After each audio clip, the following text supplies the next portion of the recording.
Pandemi COVID-19 di Indonesia juga masih mengkhawatirkan. Tiap harinya angka kasus positif terus bertambah. Menurut data Satuan Tugas Penanganan COVID-19, sampai hari ini sebanyak 4,07 juta kasus COVID-19 dan 132.000 meninggal dunia akibat pandemi ini. Melenyapkan COVID-19 memanglah bukan perkara yang mudah. Namun, beragam upaya terus dilakukan para ahli untuk mengakhiri ancaman virus corona yang terus menyerang bertubi-tubi. Salah satu cara yang dilakukan pemerintah adalah pemberlakuan pembatasan kegiatan masyarakat atau PPKM. PPKM adalah kebijakan pemerintah Indonesia sejak awal tahun 2021 untuk menangani pandemi COVID-19 di Indonesia. Bahkan sebelum pelaksanaan PPKM, pemerintah telah melaksanakan pembatasan sosial berskala besar atau PSBB yang berlangsung di sejumlah wilayah di Indonesia. Sebagai masyarakat, kita harus mematuhi. Selain itu, kita juga harus selalu mengikuti pedoman dan protokol kesehatan dalam menghadapi COVID-19. Protokol kesehatan yang bisa kita lakukan adalah dengan menerapkan 5M. Apa sih 5M itu? Yang pertama, menggunakan masker. Menurut CDC, memakai masker adalah hal penting untuk mengendalikan penyebaran virus corona.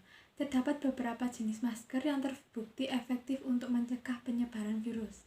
Di antaranya adalah masker kain, masker bedah, dan KN95. Masker tersebut sudah diuji mampu menangkal virus. Tetapi, dengan angka penyebaran yang terus naik, Center of Disease Control and Prevention atau CDC menyarankan untuk menggunakan masker rangkap atau double mask. Penggunaan masker rangkap disarankan oleh CDC karena dipercaya mampu menurunkan risiko penularan hingga 60%. Protokol kesehatan virus corona terkait masker pun semakin digalakan di beberapa negara. Di Amerika Serikat, CDC memperbarui pedoman terkait penggunaan masker. CDC mengimbau masyarakat Amerika Serikat harus memakai masker meski di dalam rumah pada kondisi tertentu. Menurut CDC, penggunaan masker di dalam rumah juga diperlukan. Penggunaan masker di dalam rumah diperlukan ketika 1. Terdapat anggota keluarga yang terinfeksi COVID-19. 2. Terdapat anggota keluarga yang berpotensi COVID-19 karena aktivitas di luar rumah. 3. Merasa terjangkit atau mengalami gejala COVID-19. 4. Ruangan sempit. 5. Tidak bisa menjaga jarak minimal 2 meter.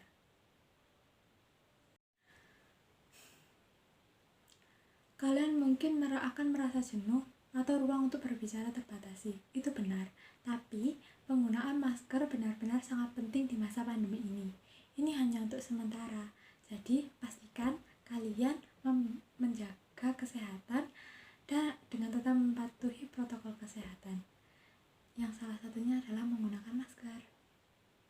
Tetap sehat semuanya. Yang kedua, mencuci tangan.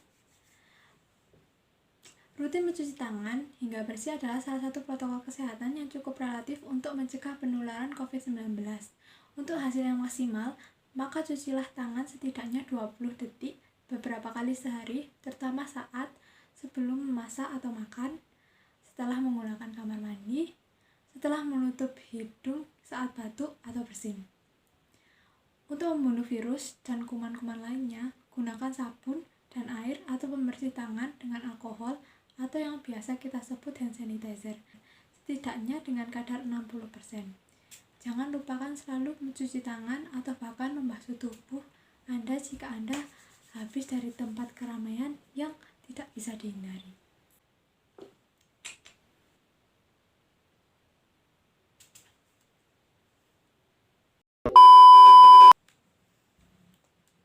Yang ketiga, menjaga jarak.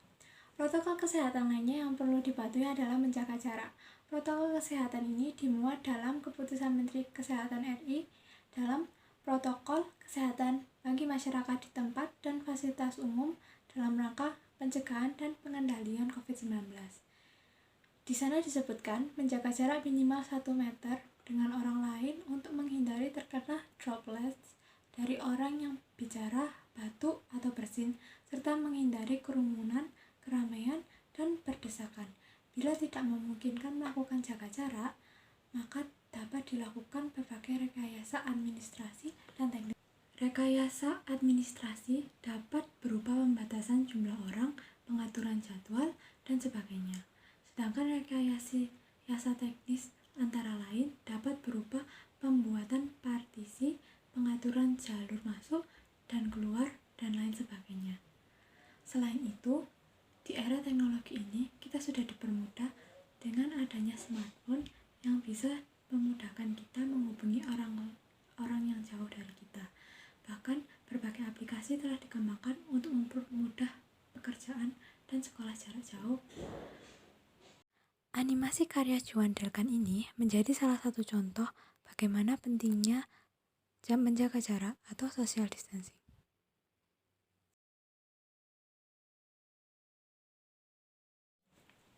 4. Menjauhi kerumunan. Selain 3 hal di atas, menjauhi kerumunan merupakan protokol kesehatan yang juga harus dilakukan. Menurut Kementerian RI, masyarakat diminta untuk menjauhi kerumunan saat berada di luar rumah.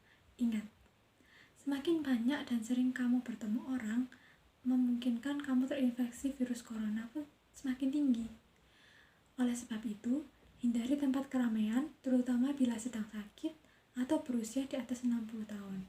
Menurut riset, lansia dan pengidap penyakit kronis memiliki resiko yang lebih tinggi terserang virus corona.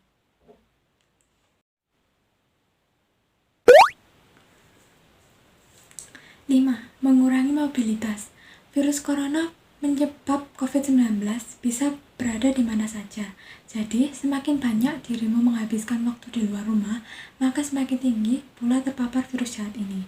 Oleh sebab itu, bila tidak ada keperluan yang mendesak, tetaplah berada di rumah. Menurut Kemenkes, meski sehat dan tidak ada gejala penyakit, belum tentu dirimu pulang ke rumah dengan keadaan yang masih sama. Pasalnya, virus corona dapat menyebar dan menginfeksi seseorang dengan cepat. Nah, kalau dirimu kena kan, nanti juga kasihan keluargamu.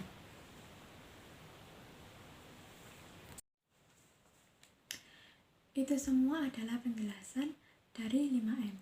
Selain itu, diharapkan seluruh masyarakat ikut mendukung program vaksinasi dan mengikuti vaksinasi yang ada. Vaksinasi berfungsi menciptakan imunitas tubuh sehingga mampu melawan infeksi virus penyebab COVID-19. Nah, kali ini kita juga akan membahas tentang pentingnya vaksinasi.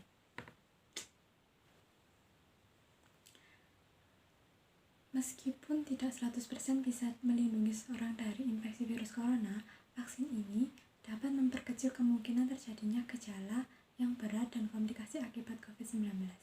Selain itu, vaksinasi COVID-19 bertujuan untuk mendorong terbentuknya herd immunity atau kekebalan kelompok. Hal ini penting karena ada sebagian orang yang tidak bisa divaksin karena alasan tertentu. Orang yang tidak dianjurkan untuk menerima vaksin atau tidak menjadi prioritas untuk vaksin COVID-19 antara lain anak-anak atau remaja berusia di bawah 18 tahun. Saya contohnya. Dan orang yang menderita penyakit tertentu, misalnya diabetes atau hipertensi yang tidak terkontrol. Dan orang yang wajib untuk divaksinasi adalah orang yang tidak sakit dan berumur di atas 18 tahun ke atas. Jadi, dengan mendapatkan vaksin COVID-19, Anda tidak hanya melindungi diri sendiri, tetapi juga orang-orang di sekitar Anda yang belum memiliki kekebalan terhadap virus corona. Vaksin untuk COVID-19 ini sudah ada 6 jenis di Indonesia. Pertama, Sinovac. Vaksin dari perusahaan Tiongkok ini merupakan yang paling pertama tersedia di Indonesia. Sinovac dikembangkan dari inactivated virus dan diberikan melalui intramuskular. 2. AstraZeneca. Vaksin ini memiliki plafon berupa filler vektor dan diberikan dalam 2 dosis. 3. Sinopharm. Sinovac juga telah mendapat izin penggunaan darurat untuk dipakai di Indonesia. Keempat, Moderna. Moderna adalah vaksin berbasis messenger RNA yang pertama kali dipakai di Indonesia. Kelima, Pfizer. Pfizer adalah vaksinasi berbasis RNA yang paling banyak dipakai di Amerika Serikat serta Eropa. Keenam, atau yang terakhir, Novavax. Novavax adalah vaksin berbasis protein subunit pembuatan perusahaan kesehatan di Amerika Serikat. Vaksin COVID-19 diharapkan bisa menjadi solusi menyudahi pandemi yang telah memakan banyak korban jiwa serta melumpuhkan aktivitas masyarakat. Dan partisipasi Anda dalam program vaksinasi ini akan sangat membantu pemulihan kondisi negara kita.